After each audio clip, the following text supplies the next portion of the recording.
अकबर के दरबार में बहुत से दरबारी थे। उनमें सुल्तान खां बहुत धूर्त था। जब भी मौका मिलता वह बादशाह के कान भरता रहता। वह हमेशा बीरबल का विरोध करता था, किंतु वह यह भी जानता था कि बादशाह अकबर बीरबल को बहुत ज्यादा चाहते हैं। वह दरबार में अपनी हैसियत मजबूत करना चाहता था। वह चाहता था कि उसके बेटे को दरबार में कोई पद मिल जाए। इसके लिए मौका मिलते ही जहांपनाह से उसकी सिफारिश करूंगा। बीरबल की तेज आंखों से यह बात छिपी हुई न रह सकी। उन्होंने सोचा कि सोचा, मैं हर दिन अपने बेटे को दरबार में ले जाया करूंगा और मौका मिलते ही जहांपनाह से उसकी सिफारिश करूंगा। बीरबल की तेज आंखों से यह बात छिपी हुई न रह सकी। उन्होंने सोचा कि सुल्तान खां अपने शैतान बेटे को अपने साथ लाने लगा है। दरबार में खंजाची का पद खाली है। वह इस पर अपने बेटे को नियुक्त कराना चाहता है। एक बार की बात है, दरबार लगा हुआ था। तभी अकबर ने देखा कि सब लोग आ गए हैं। बीरबल अभी तक दरबार में नहीं आए हैं। उन्होंने पूछा, बीरबल कहाँ हैं? उनके पास खड़े हुए सेवक ने बताया, वे अभी तशरीफ नहीं लाए जहांपना। अकबर के चेहरे पर थोड़ी नाराजी दिखाई दी। सुल्तान खां ने बादशाह की ओर देखा और मन ही मन खुश हुआ। उसने अपने बेटे से कहा, बादशाह सलामत बीरबल से नाराज लग रहे हैं। यही मौका है अपनी बात कहने का। वह अपनी जगह से उठा और बादशाह से निवेदन किया, जहांपना, आजकल बीरबल दरबार के प्रति लापरवाह हो गए हैं।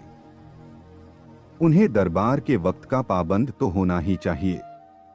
अकबर ने कहा, लगता है उन्हें सबक सिखाना पड़ेगा। सुल्तान खां ने उनकी हाँ में हाँ मिलाई और बोला, जी जहांपना। इस पर अकबर ने सुल्तान खां से कहा, सुल्तान खां तुम ही कोई तरीका बताओ। सुल्तान खां बोला, जी, आज आप उनकी कोई बात नहीं सुनिएगा। वे कुछ भी कहें उसका एक ही जवाब दीजिएगा, नहीं। बादशाह अकबर ने उसकी बात का समर्थन करते हुए कहा, ठीक है, उनकी हर बात के जवाब में मैं नहीं कहूंगा। अकबर ने मन में सोचा, यह बीरबल को फंसाने की नई चाल है। देखते हैं कि इस बार बीरबल अपना बचाव किस प्रकार करते हैं। कुछ देर बाद बीरबल, तुम्हें देर कैसे हो गई? बीरबल ने उत्तर दिया, जहांपना, मेरी पत्नी की तबीयत ठीक नहीं थी, इसलिए अकबर बोले, हमें तुम्हारी बात का यकीन नहीं है। बीरबल समझ गए कि इसमें जरूर सुल्तान खां की कोई चाल है। फिर भी उन्होंने कहा, मैं सच कह रहा हूं जहांपना, मैं माफी चाहता हूं।